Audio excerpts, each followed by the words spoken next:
Bueno, Lucio, gracias. Bueno, el tema de hoy es el implante post-extracción. Lo que quisiera yo tratar de poder transmitirles a todos ustedes son conceptos básicos, puntos a tener en cuenta, críticos al momento de seleccionar la técnica. También tratar de ver el aspecto biológico de todo esto, cuáles son los resultados de investigaciones y por qué utilizamos o nos inclinamos por determinadas técnicas que nos llevan al clínico. Como todas las conferencias, simplemente con que ustedes me envíen un mail al finalizar esta, con todo gusto yo se las puedo enviar a sus casillas de mail para que puedan analizarlas y reverlas sin ningún problema en formato PDF para que puedan tenerlas. Y a partir de ahí, si tienen alguna duda y quieren continuar la comunicación vía mail, con todo gusto estaré dispuesto a hacerlo. Agradecerle a la gente de Dentaloy por el espacio que nos brindan para poder mostrar todas estas cosas, a la gente de los implantes de Unite, en la cual soy asesor ya hace varios años y la cual nos ha brindado muchas satisfacciones con los desarrollos de nuevos implantes y una superficie realmente única en el país, que es la BioCap. Y a todo esto nos saltan muchas preguntas. ¿Por qué el implante post-extracción? ¿Qué es lo que pasa en el hueso después de una extracción? ¿Cuál es el momento ideal para colocar un implante? ¿Debo esperar? ¿Puedo hacerlo en la misma cirugía o no? Y hay que basarnos en la evidencia científica que ya desde el año 69 hablaba de que la mayor cantidad de alteraciones en el reborde, tanto horizontales como verticales, se producían durante los 3 primeros meses de curación.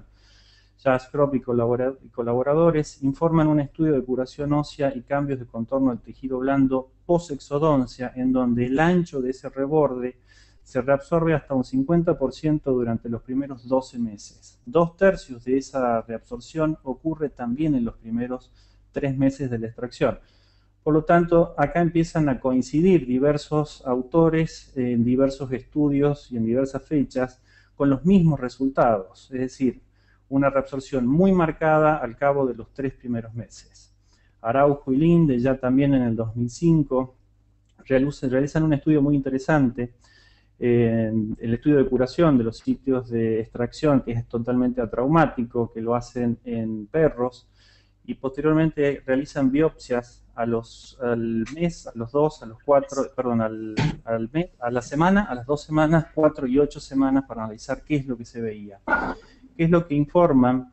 Que el examen histológico revela que en los especímenes de 8 semanas la terminación marginal de la pared vestibular fue localizada casi 2 milímetros apical de su contraparte lingual. Por lo tanto, es un factor a tener en cuenta, dado que posterior a la extracción tendremos una disminución en altura y en ancho. Ahora, simplemente a modo esquemático, ¿qué es lo que va a suceder en el alveolo inmediatamente que extraigamos nosotros la pieza? Nos vamos a dar que en el momento de la extracción ese alveolo será completamente llenado de sangre. A las 48 o 72 horas empezaremos a tener células sanguíneas y un comienzo de ese tejido de granulación.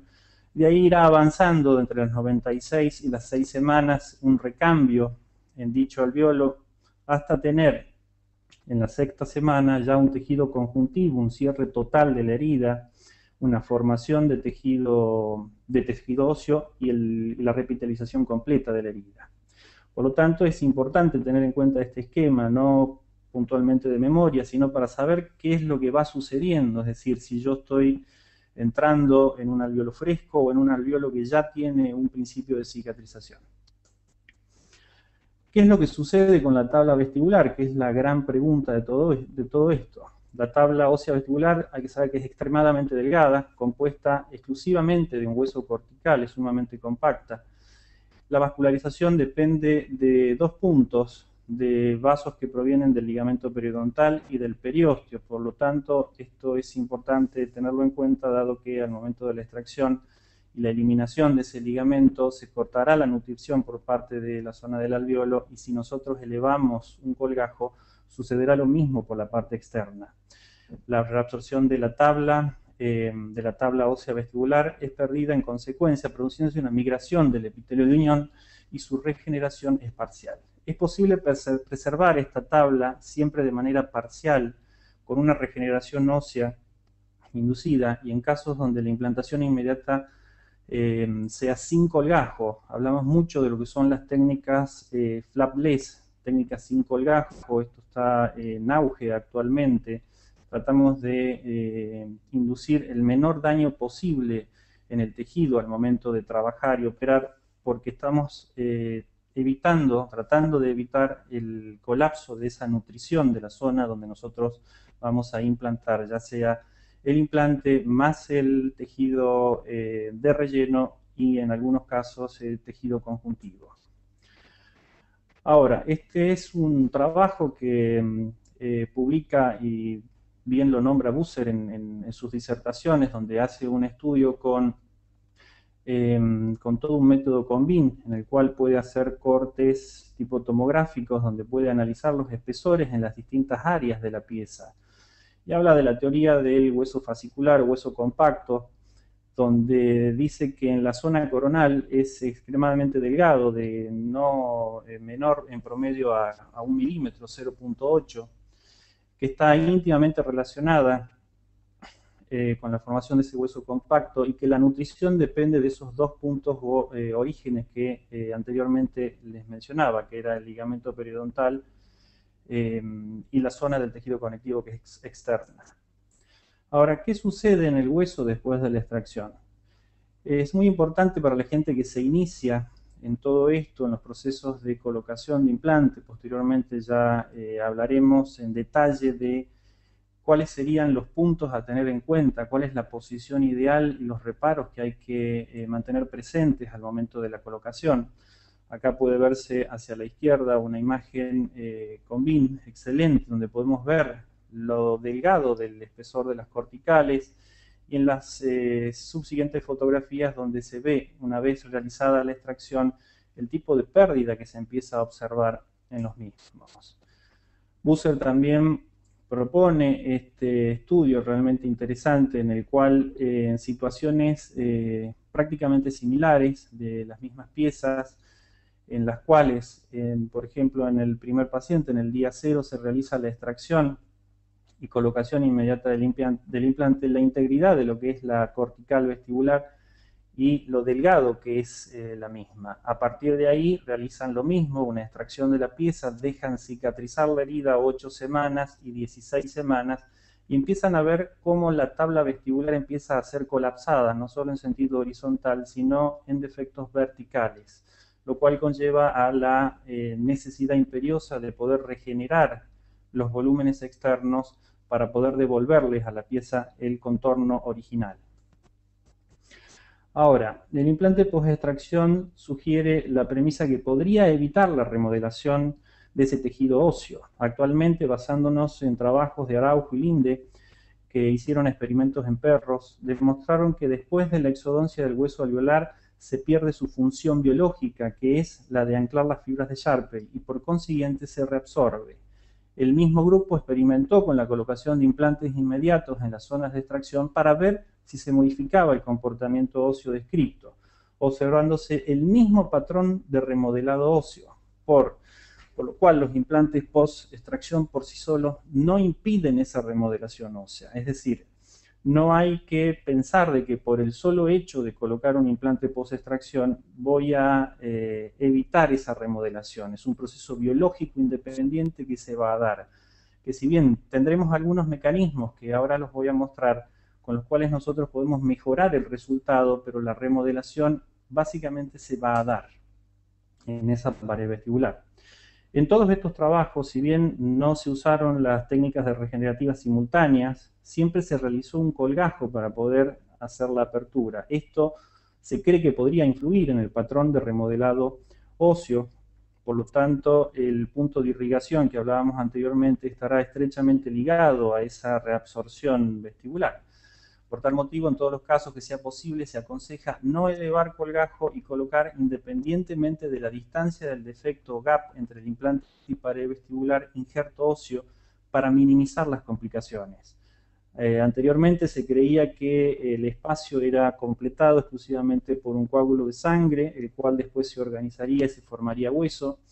Hoy eso se sabe que conlleva a un colapso de esa tabla, por lo cual se aconseja siempre, sea independientemente el gap que exista en ese lugar, la colocación de injertos de reabsorción lenta para disminuir los resultados desfavorables, más que nada estéticos, en esa zona. También en muchas situaciones, que también lo postula Carvalho y Joly, la utilización simultánea, en más que nada sector anterior, de lo que es la utilización de injertos de tejido conectivo de paladar, lo cual da a largo plazo altamente predecibles. ¿Y cuáles son las ventajas de hacer un implante post-extracción? Son muy tentativas: conservar el patrimonio óseo de tejidos blandos, reduce los tiempos quirúrgicos, estamos hablando de una sola cirugía, es mucho menos cruenta para el paciente. La extracción aporta una vascularización muy favorable para el proceso de cicatrización y regeneración ósea, permite una posición ideal del implante. Nosotros ya tenemos gran parte del lecho armado, que posteriormente rectificaremos y mostraremos ahora cómo es que se debe hacer. Y al no tener que perforar cortical, una cortical sana, generamos mucho menor calor en el corte, más que nada en la zona apical, cuando estamos instrumentando la zona. ¿Cuáles son las desventajas? Tiene una mayor complejidad, una técnica quirúrgica que debe ser realmente muy precisa, presenta mayor dificultad para lograr el anclaje primario, dado que nosotros entramos en un alveolo previamente ya conformado, que era la raíz inicial. Puede requerir rellenos óseos y membranas, lo cual denota aumento de costos al momento de trabajar y una necesidad de un conocimiento técnico para hacerlo. Mayor dificultad para el cierre de la herida. En algunas situaciones, cuando colocamos los implantes y los injertos y membranas y el tejido debe ser cerrado completamente, se presenta la dificultad de que los labios de la herida no pueden llegar a unirse. La posibilidad de fractura de la tabla vestibular cuando está muy delgada y no tenemos en cuenta la anatomía del lecho a colocar, y puede dar lugar a que el implante patine y se deslice hacia la zona vestibular, produciendo la ruptura. Y la necesidad de una mayor experiencia por el lado del profesional para poder hacer todo esto. Básicamente los implantes post-extracción se van a clasificar, si los vemos desde este punto, desde el momento de la implantación, en 4 grandes grupos. Esto estaba publicado ya en la guía de tratamiento de la ITI en el año 2008, hecho por Busser, en el cual hablaba de implantes que se colocaban en el mismo momento de la extracción, y posteriormente los grupos 2, 3 y 4, que son posteriores, dejando periodos de cicatrización que van entre las 4 semanas y 6 meses o más. Y vamos a ver qué es lo que sucede. Básicamente, en el momento de la colocación inmediata, que es el mismo día, que es cuando tenemos el alveolo fresco. Posteriormente, entre las 4 y las 8 semanas, que es la implantación precoz, en la cual nosotros tendremos una reparación, sí, del tejido blando, pero no del tejido duro, en la semana 12 a la 16, en la cual tendremos una reparación completa del tejido blando y ya parcial del tejido óseo, y a los 6 meses o más ya será una reparación completa del tejido óseo, pero tendremos un colapso de toda esa tabla. Ahora, diferentes autores realizan investigaciones sobre el éxito que pueden tener los implantes post-extracción versus las técnicas diferidas, llegando a la conclusión de que las dos técnicas tienen tasas de éxito similares, lo cual hace que la técnica post-extracción sea a nivel de tasa de éxito similar o casi igual a lo que sería la carga diferida. Por lo tanto, la colocación de implantes, acá lo veremos divididos en 2 grupos grandes: los que están en la zona verde, que serían los que son recomendables, que es entre el día 0 y la semana, la 4ª y la 8ª semana, que es cuando tenemos una integridad del tejido óseo. Si bien a medida que perdemos más tiempo perderemos mayor cantidad de tejido, pero tenemos suficiente cantidad de remanente óseo para poder colocar y poder hacer una reconstrucción en la zona de manera predecible. Cuando nosotros esperamos más de 6 meses, si bien tendremos todo el tejido cicatrizado, nos daremos con este tipo de imágenes, en los cuales se observará claramente el estrechamiento de esa cortical, el adelgazamiento, lo cual nos obligará a hacer, en muchas situaciones, nos obligará a colocar injertos y membranas para aumentar el volumen y posteriormente colocar el implante, o en el caso que permita el implante ser colocado, necesitaremos hacer grandes reconstrucciones para poder lograr el objetivo.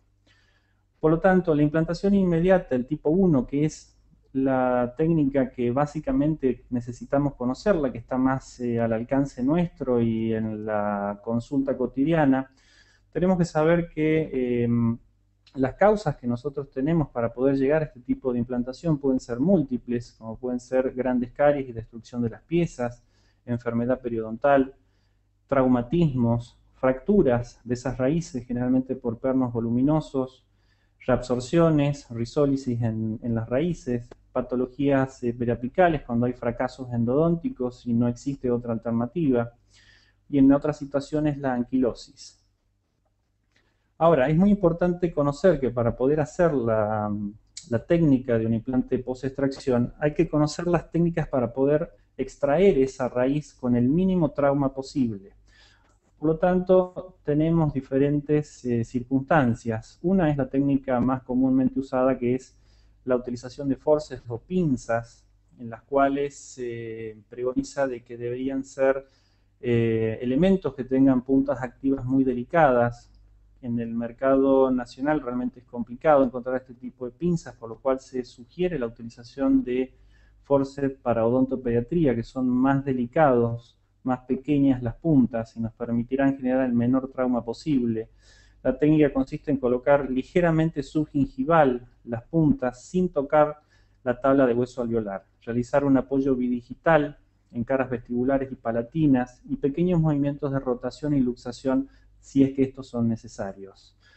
Otro tipo de técnica muy utilizada, les diría que es casi es específicamente para el sector de molares, también puede ser utilizado en dientes unirradiculares, pero se utiliza mucho en sectores molares, es la de utilizar fresas de corte para poder dividir las piezas y poder realizar una extracción lo más atraumática posible, para lo cual se utilizan piedras de tallo largo, en los cuales se introducen y se dividen las piezas en el septum.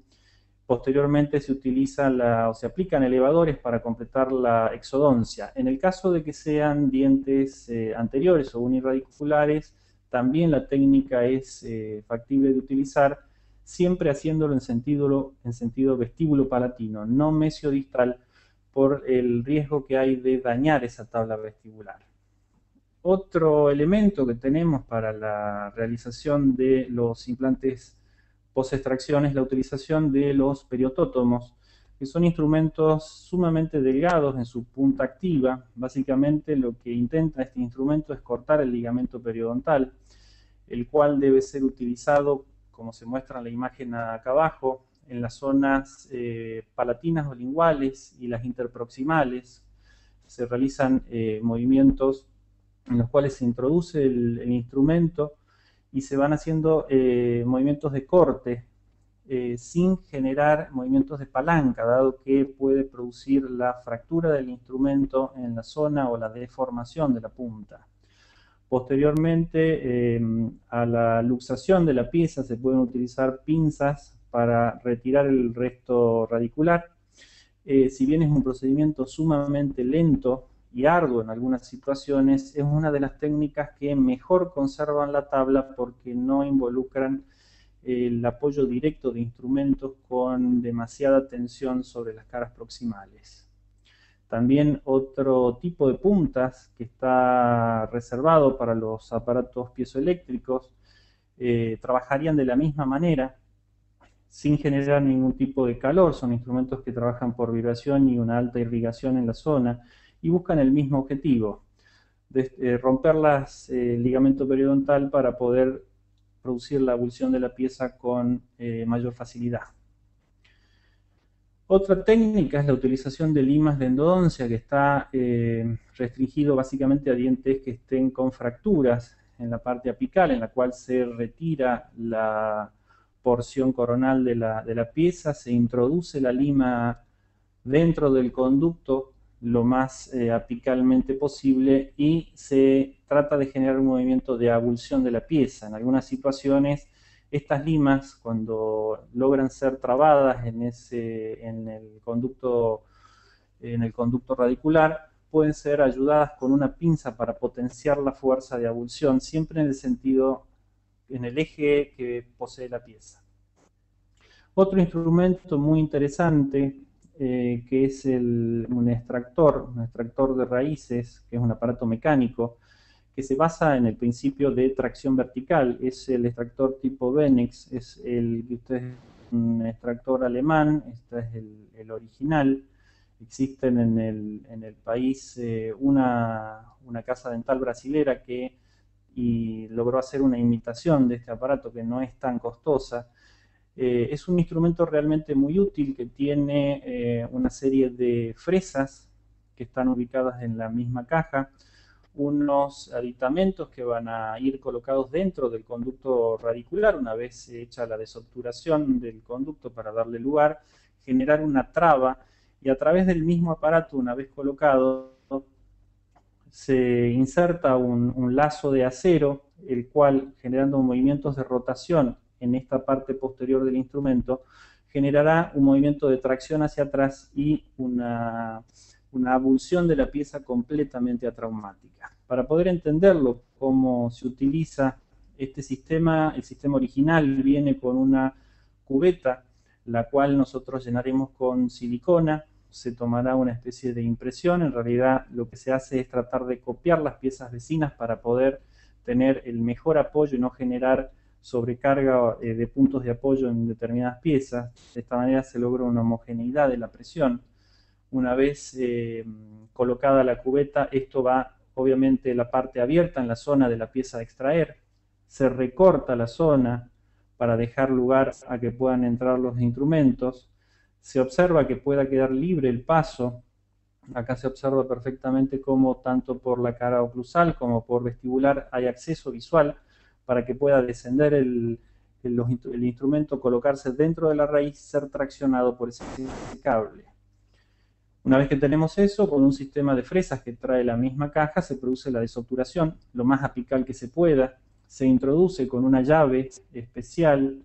Esta llave va colocada en la parte de la cabeza de este instrumento, se enrosca dentro de la raíz, se coloca, se deja ahí, se aplica la cubeta en la boca, se coloca el instrumento que tiene una base siliconada, esta base blanca que se observa acá, se apoya sobre la cubeta, se pasa el cable, se traba en una de estas tres ranuras de acuerdo a la distancia que exista con la raíz y posteriormente se empieza a girar en sentido horario esta rodela que se encuentra en esta posición y lentamente se va viendo cómo el aparato empieza a generar esa tracción vertical para poder abulsionar la pieza sin ningún tipo de trauma. Es un aparato realmente muy útil en la práctica diaria. El único problema que existe con estos aparatos es conseguirlos y el costo es realmente elevado, pero son sumamente útiles y agilizan mucho las cirugías. Ahora, un tips que simplemente para que lo tengan en cuenta, publicado ya en el año 94, en el caso que uno vaya a hacer un implante post-extracción, pero que en ese momento no se pueda realizar por determinados motivos, lo que se pregona o se sugiere es dejar alojada la raíz en el lugar para posteriormente realizar la cirugía post-extracción. Por lo tanto, simplemente con desgastar una fresa por debajo del nivel de la encía, se producirá una cicatrización espontánea del tejido blando para posteriormente, en el momento que esté preparado todo, pueda realizarse dicha extracción y la colocación del implante y no perder o producir todos esos fenómenos de reabsorción que ya empezamos a ver. Por lo tanto, un caso en el cual se aplica esta técnica, en el cual esta pieza en este lugar tenía que ser reemplazada por un implante, pero en su momento no se hizo. Se produce la extracción de la corona, se desgasta con una piedra redonda, se deja sumergida para posteriormente volver a reentrar en una segunda cirugía y poder colocar el implante y conservar toda esa arquitectura ósea. Véase acá lo que son las tablas vestibulares, realmente extremadamente delgadas, que si hubiésemos extraído la pieza y esperado demasiado tiempo, estarían completamente colapsadas y obligarían a hacer técnicas de regeneración ósea quizás en una primera instancia para posteriormente colocar el implante. Estos son los resultados finales, es decir, altamente predecibles y favorables. Por lo tanto, el protocolo para colocar estos implantes inmediatos, los tipo 1, en el día 0, por supuesto que esto conlleva todo un estudio, no solo radiológico, clínico, de modelos y guías, sino que es muy importante hacer hincapié en la utilización de las imágenes con BIM, las cuales ayudarán mucho a lo que será el diagnóstico y el tratamiento para no tener sorpresas dentro de la cirugía. Por lo tanto, se hará una extracción atraumática según la técnica, cualquiera de las técnicas que hemos descrito antes o combinadas. Posterior a la extracción se hará una exploración completa con una sonda periodontal en busca de defectos de dehiscencias o perforaciones que pueda haber en las tablas, una limpieza exhaustiva de la herida con espátulas. Otra cosa muy útil es, aparte de utilizar espátulas, generalmente utilizamos espátulas de mol, de punta muy activa, para poder limpiar bien la cortical ósea, es la utilización de gasas quirúrgicas que no desprenden hilo, las cuales son colocadas alrededor de una fresa e introducidas dentro del alveolo. Esto no produce ningún tipo de daño y aumenta la capacidad de limpieza de la herida. La evaluación de la posición 4D óptima, que la veremos enseguida, la evaluación de la integridad de las paredes y reparos anatómicos de la zona. Posteriormente se pasará a fresar la zona a baja velocidad, siempre a expensas de la pared palatina o lingual, dado que si lo hacemos en el eje original del diente, inducirá seguramente a que el implante quede ubicado hacia la zona vestibular, con el consiguiente problema de perforaciones, reabsorciones y graves problemas estéticos difíciles de solucionar. Una vez fresado, se colocará el implante. Generalmente se sugieren implantes anatómicos de forma anatómica, no cilíndricos, por lo difícil que es manejar un implante cilíndrico en un medio cónico. Y siempre que sea posible la utilización de implantes de conexión tipo platform switching, las cuales nos ayudarán mucho en la conservación de ese hueso en la zona de la plataforma. La utilización de mangos rectos, estos mangos son muy parecidos a un destornillador, tienen una cabeza cuadrada universal en la cual puede entrar un portaimplante o cualquier dispositivo que se una al portaimplante, y nos ayudarán a manejar correctamente el eje de inserción del implante, incluso a corregirlo a medida que va entrando. El cierre del gap vestibular, que es lo que habíamos hablado y mostrado en los estudios que habían analizado este tipo de situaciones, siempre cerrarlos con injertos independientemente del espacio que exista, y en los casos que sea necesario, más que nada en zonas anteriores, zonas de alta demanda estética, el engrosamiento simultáneo del tejido conectivo con injertos de paladar. Por lo tanto, este es un tips a tener muy en cuenta al momento de fresar. Nunca seguir el eje original del diente, el cual, si yo colocase la fresa en el ápice de la pieza, me dará lugar a aproximarme demasiado a la tabla vestibular. Por lo tanto, hay que labrar un nuevo lecho para el implante. La fresa deberá ser apoyada sobre la zona palatina y buscar un nuevo punto o crear un nuevo ápice sobre el cual se continuará el fresado y posterior colocación del implante. Otra cosa importante a tener en cuenta es la utilización de fresas tipo Lindemann de corte lateral, realmente útiles, ya que no solo nos ayudan a limpiar muy bien el alvéolo, sino a debilitar esa pared palatina que podría impulsar el implante hacia la zona vestibular. En este caso, la planificación tridimensional del implante, que es aplicable en cualquier situación, no solo en un implante post-extracción, Hay que tener en cuenta diferentes parámetros, la posición tanto vestibulolingual, mesiodistal, corona apical y una muy importante que será la angulación o cuarta dimensión, que llamamos en todo esto. Por lo tanto, al momento de colocar el implante hay que tener parámetros muy claros de dónde deberá ir ubicada esa plataforma, esa cabeza del implante. En el sector anterior estará alineado siempre con los cingulum de los dientes vecinos. Esto es sumamente importante tanto por la resolución estética que nosotros vamos a tratar de obtener, y también está aplicado a lo que va a ser posteriormente la resolución de tratar de incursionar en lo que son restauraciones atornilladas.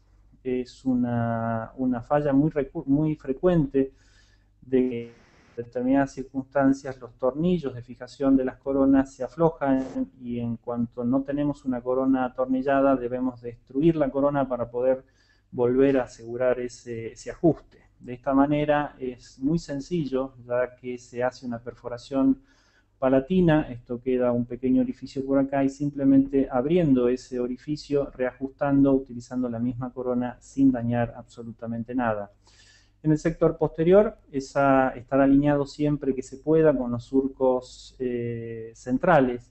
Y otra cosa importante a tener en cuenta es la elección del diámetro del implante. Tratar de que en sectores anteriores no utilizar implantes de diámetro grande, de 5, hay que tratar de evitar. Hay que manejarse con implantes que sean de 4 milímetros o menos, los cuales nos permitirán manejar mucho mejor estos espacios que son críticos al momento de realizar las prótesis. Por lo tanto, esa posición vestibulolingual esa plataforma deberá estar ubicada 1 milímetro por palatino, como mínimo, del punto de emergencia de la corona.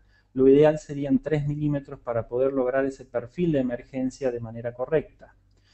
Ahora, ¿qué problemas podemos tener si esa posición es no tenida en cuenta? Bueno, hay un aumento en el riesgo de esa recesión mucosa. Esto está asociado mucho a los implantes post-extracción, por eso es un factor a tener muy en cuenta. Y lo otro, hacer hincapié en lo que son los diámetros de los implantes. Tratar de utilizar implantes que tengan diámetros en las conexiones que sean tipo platform switching o diámetro reducido. Por lo tanto, una malposición vestibular en estudios que también hace retrospectivos Buser, se puede observar cómo diferentes implantes colocados en el sector anterior de gran diámetro, de diámetro 5, pueden dar lugar a grandes retracciones con la reabsorción de la tabla vestibular, la migración de lo que sería toda la parte de tejido conectivo de esta zona y la exposición de las espiras del implante.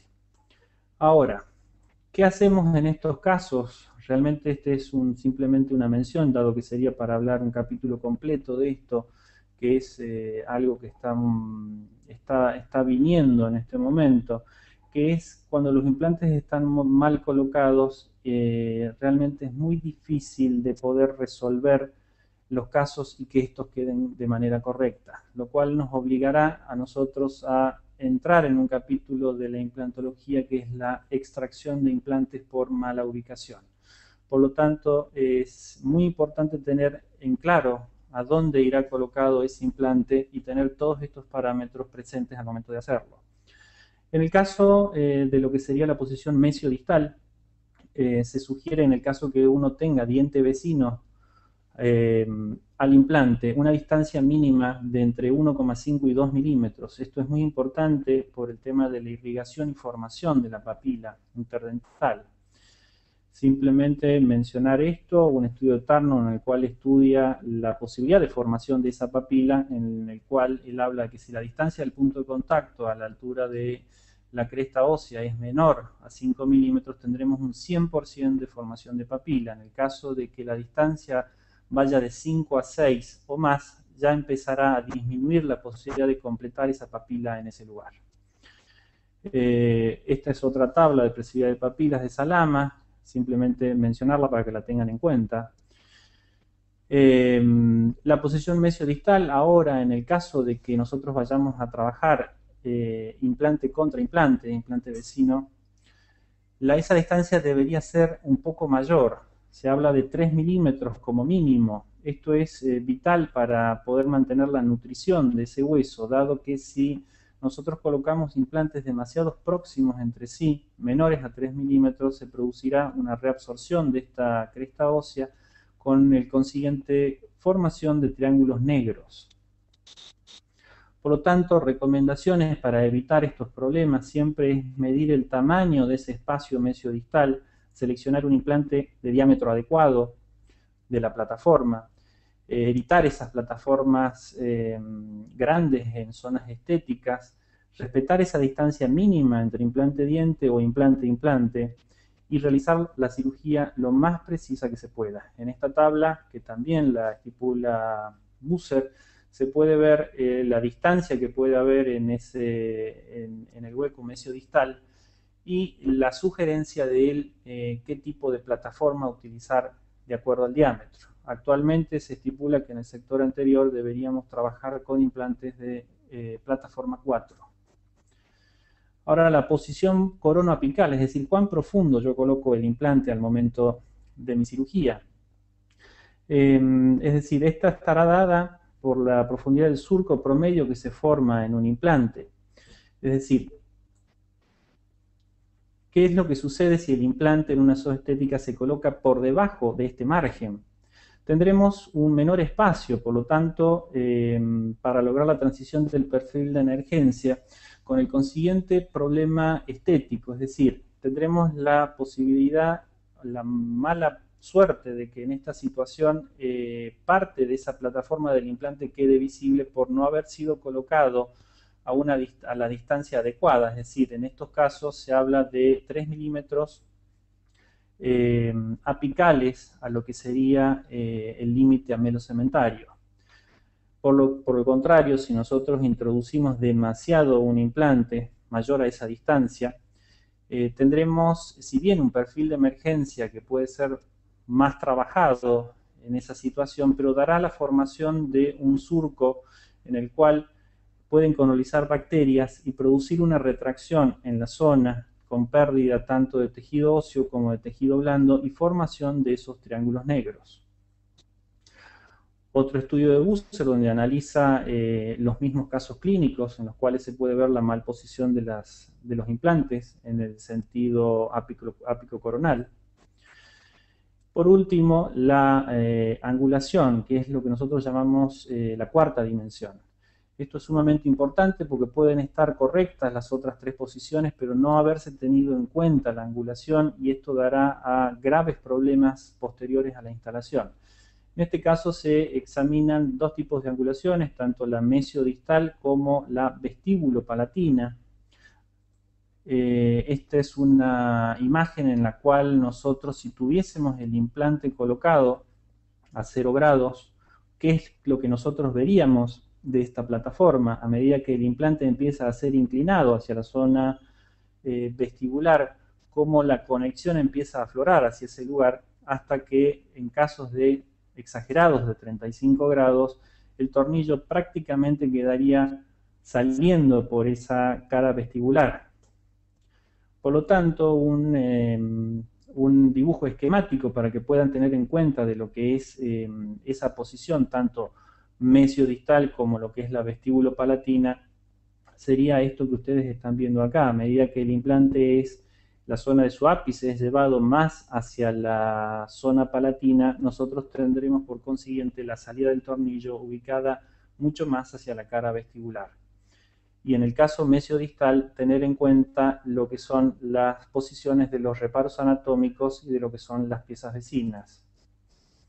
Por lo tanto, en el caso del implante post-extracción, que es lo que nos lleva hoy a hablar, tenemos que tener en cuenta lo que hablábamos antes, tratar de nunca seguir el eje del implante, sino tirarlo más hacia la zona palatina y tratar de que el mismo salga a nivel del cingulum.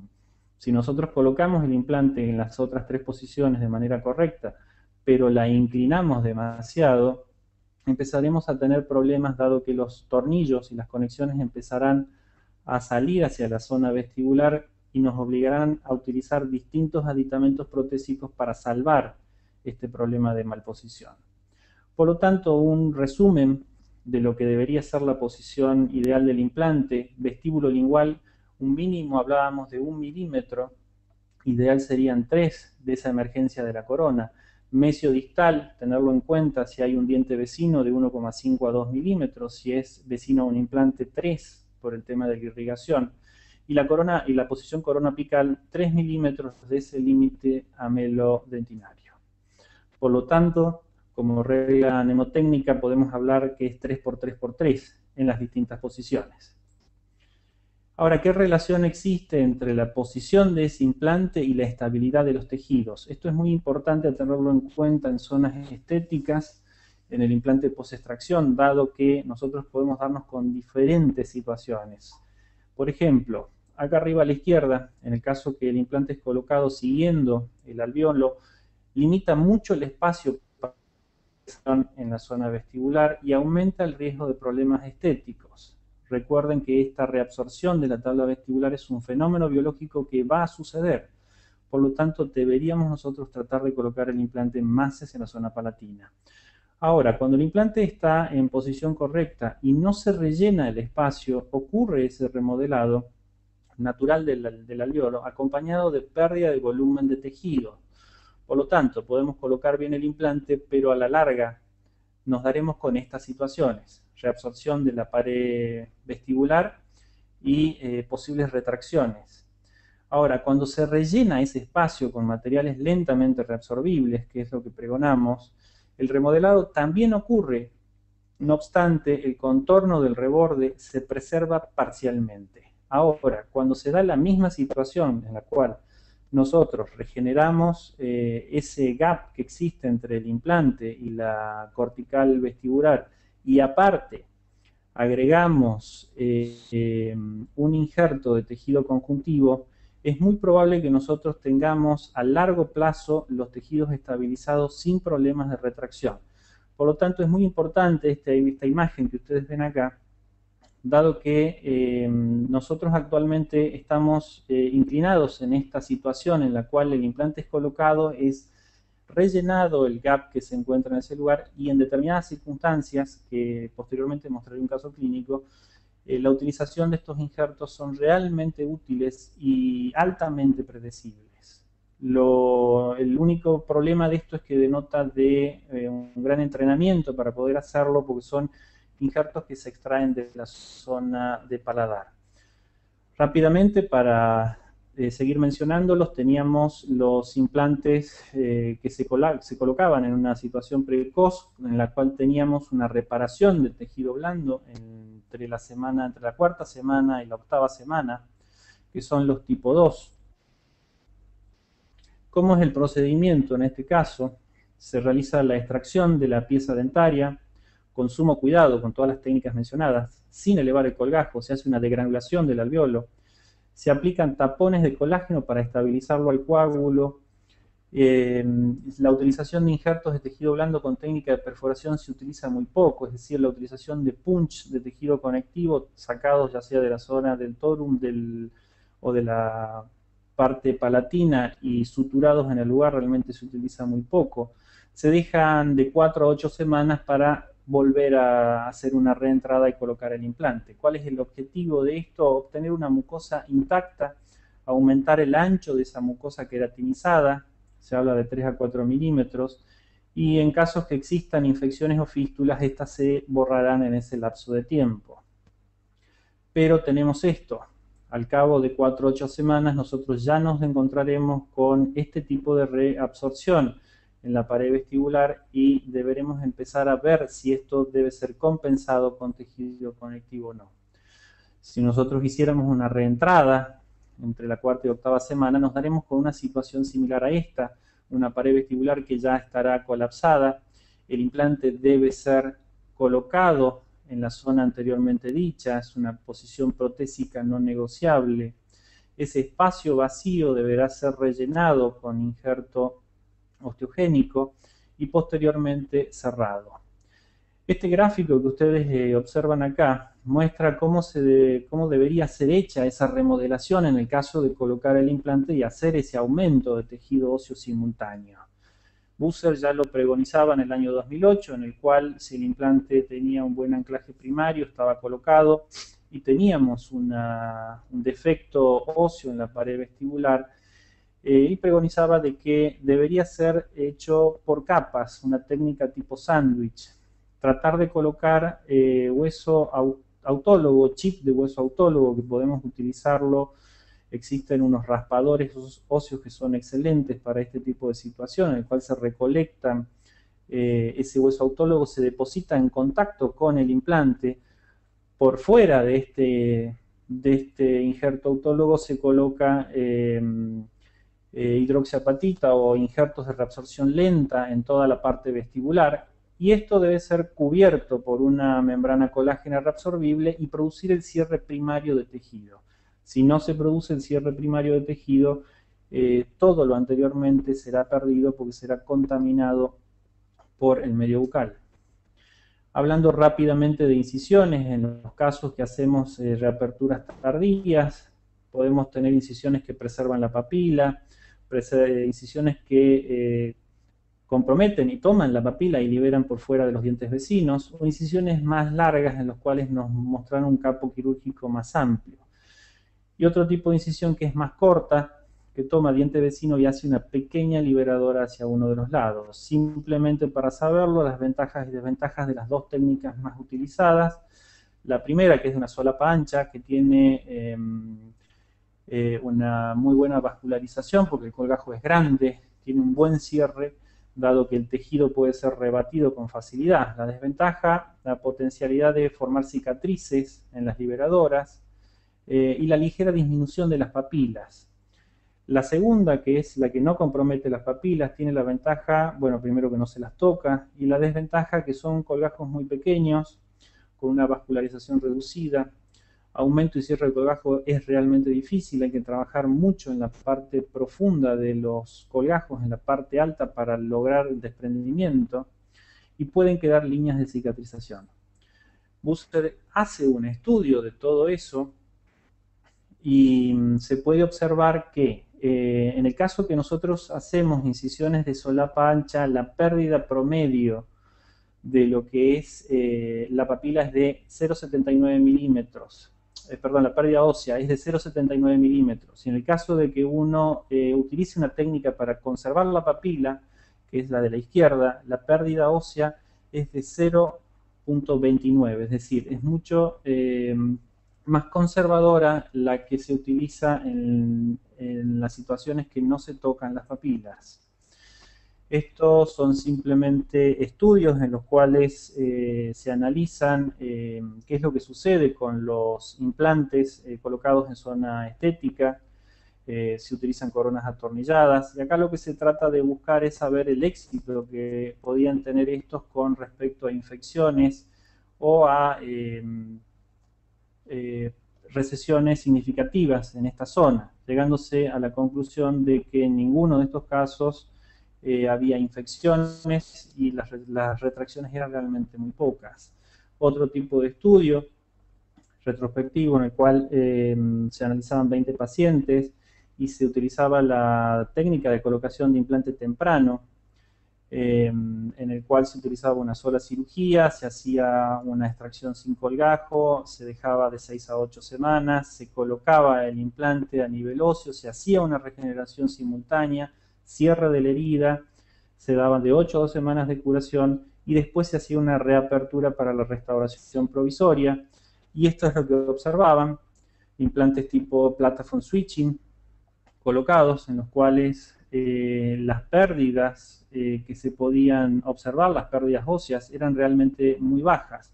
Esto tiene mucho que ver también con el sistema de conexión que estemos utilizando. No pretendamos obtener este tipo de resultados con implantes tipo hexágono externo versus lo que puede ser un platform switching puro, porque los resultados serían realmente diferentes.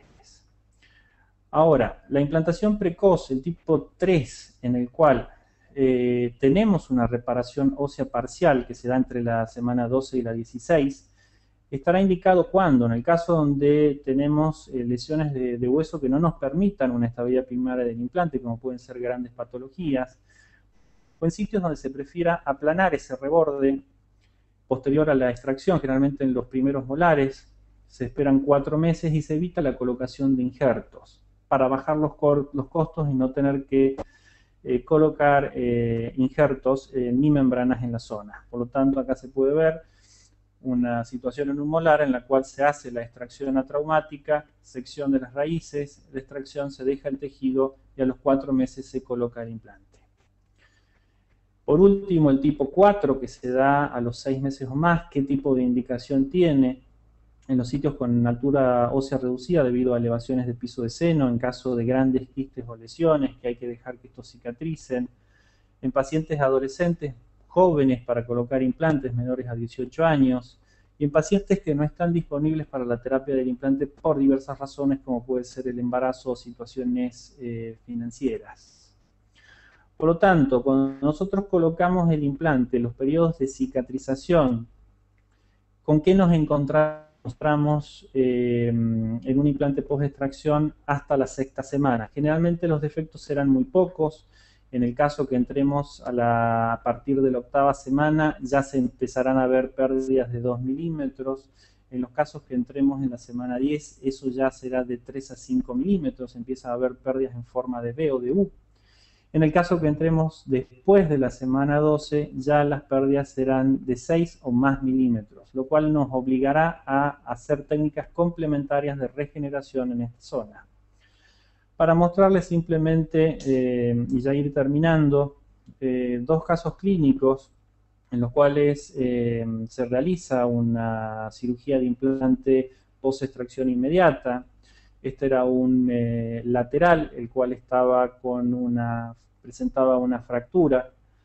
Se realiza la extracción atraumática de la pieza, se prepara el lecho quirúrgico, se limpia toda la zona de la herida. En este caso estamos utilizando un implante de la firma Bionite, un ZD con superficie BioCap, conexión interna hexagonal. Este sistema es colocado de manera digital con este transportador e inmediatamente podemos hacer uso de los mangos rectos que yo les comentaba. Acá se ve únicamente parte del mango. Este sistema tiene la comodidad de que el hexágono que está en la boca de entrada del implante se encuentra reproducido en la boca del portaimplante, lo cual en situaciones donde tenemos poco espacio mesiodistal nos permite entrar sin ningún tipo de problema. El mango multiplica la posición del implante y nos transfiere a nosotros la información necesaria para saber si esa angulación que estábamos hablando en los casos de posiciones óptimas es la correcta o no. En la misma cirugía, lo que se procede a hacer es una impresión, una llave de transferencia. Se deja el portaimplante colocado, se coloca una llave de triad en masa por la parte palatina, se sella con un triad en gel por la parte vestibular, se extrae la llave, se coloca el tapón de cicatrización, se coloca el injerto óseo en la pared vestibular, se coloca el provisorio y posteriormente se envía para que el laboratorio vaya confeccionando la corona. En este caso se puede observar la correcta posición 4D del implante, el tornillo saliendo por la zona del cingulum.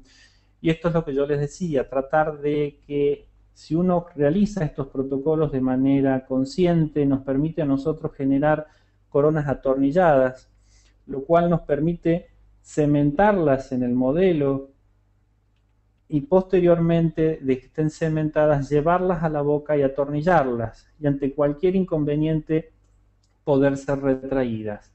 Estas son las radiografías, este es el día de la cirugía ya colocado el provisorio. Hay muchas veces que uno pierde más tiempo en colocar y sacar los provisorios que lo que ha sido la cirugía en sí. Por eso nosotros muchas veces hacemos las cirugías intraoperatorias cuando sabemos que las cosas están realizadas de manera correcta, las tenemos guardadas y al momento que certificamos que está todo bien le damos el ok al técnico para que siga. Esta es una radiografía, la del medio, a los 30 días, cómo se va viendo que el hueso va cicatrizando, y a los 60 días cuando activamos. No quiere decir que en todas las situaciones se haga esto. Este es un caso puntual que quisiera mostrar porque el desenvolvimiento del implante lo permitía. Teníamos un anclaje realmente excelente con este tipo de de implantes, ha aumentado de lo que es también la superficie que tiene, que es una superficie enriquecida con calcio y fósforo, lo cual nos permite ver en muchas de las situaciones como estas, de grandes destrucciones, una aceleración en lo que son los fenómenos biológicos de reparación. Por lo tanto, el caso como vino, el caso como se fue, esta es una fotografía inmediatamente decolocada. Actualmente la papila se terminó de conformar, por lo tanto tenemos un caso que es altamente predecible. Otra situación, una mujer de unos 40 años que sufre también una fractura en un incisivo central superior derecho, que tenía una sonrisa gingival realmente alta. Esta persona con el labio en descanso mostraba casi hasta el ápice del central. Nosotros teníamos el grave problema de que el cabo fracturado estaba en esta posición. Si bien la fractura era muy corta, por eso pudimos hacer todo lo que voy a mostrar, pero ya teníamos una línea de la posición de lo que es la línea amelocementaria de una pieza con la otra ya en desventaja. Por lo tanto, se realiza la extracción de la pieza, se trabaja el lecho quirúrgico, se coloca el implante, aquí colocamos otro implante ZD, que lo que tiene este implante es que puede tener un cuerpo que es más ancho que la conexión es 4 milímetros, lo cual nos permite jugar mucho con la resolución de la corona. Se coloca con el mango recto, vamos a paladar, buscamos un pedazo de tejido conectivo, colocamos el tejido conectivo en la zona vestibular, injertamos el hueso que falta, vamos trabajando, en este caso no trabajamos con un provisorio conectado al implante, sino que vamos trabajando con el mismo provisorio que se iba colocando adherido a los dientes vecinos, y vamos trabajando lo que era el perfil de la emergencia en este lugar, el perfil vestibular. Y esto es lo que empezábamos a ver. Ya a los 30 días el tejido completamente integrado, cicatrizado. Posteriormente a los 90 días ya teníamos una reparación completa de lo que era el tejido y la instalación inmediata de la corona, y habíamos obtenido el nivel de encía que no teníamos al momento de la extracción. Habíamos logrado obtener volumen, conservar el ancho, todo esto haciendo este tipo de técnica sistemática de colocación del injerto, y en estos casos que necesitábamos nosotros de un plus, la colocación de un injerto de tejido conectivo. Esta es la radiografía al momento de la extracción, al momento de la cirugía y a los 90 días cuando ya se encuentra reparado el tejido. El caso cómo comenzó, cómo terminó. Por lo tanto, como conclusiones, los implantes post-extracción son una tendencia imperativa en la implantología de hoy. Es una cosa rutinaria que nos llegan pacientes todos los días que quieren sus dientes colocados en el momento. Lo tentativo de reemplazar una pieza en el momento de la extracción no debería confundir al odontólogo, el cual debe tener conocimiento de técnicas y avances en esta área. Un trabajo consciente, disciplinado, dará lugar a situaciones predecibles con resultados óptimos. Por eso es muy importante a la gente que se inicia en este tipo de técnicas tratar de tomar todos los recaudos, hacer todos los tipos de estudios complementarios, y vuelvo a hacer hincapié en lo que es los estudios COMPIN, que nos dan un sinfín de información y permiten planificar las cirugías. Por lo tanto, si esto lo tomamos de manera consciente, podremos evitar todas las cosas todos los fracasos, más que nada estéticos, que son muy complejos de solucionar una vez colocado el implante, dado que nos obligará a entrar en ese capítulo de la implantología, que es la extracción de implantes para volver de vuelta a cero. Por lo tanto, no me queda más que agradecerles de vuelta a la gente de Taloy, a Lucio, volver a dejarles mi correo electrónico en el caso que quisieran tener esta conferencia. Estará seguramente disponible para ustedes en la página, y en el caso que la quieran tener en formato PDF para poder revisarla posteriormente, con gusto yo en el transcurso de una hora puedo enviárselas a la gente que quiera.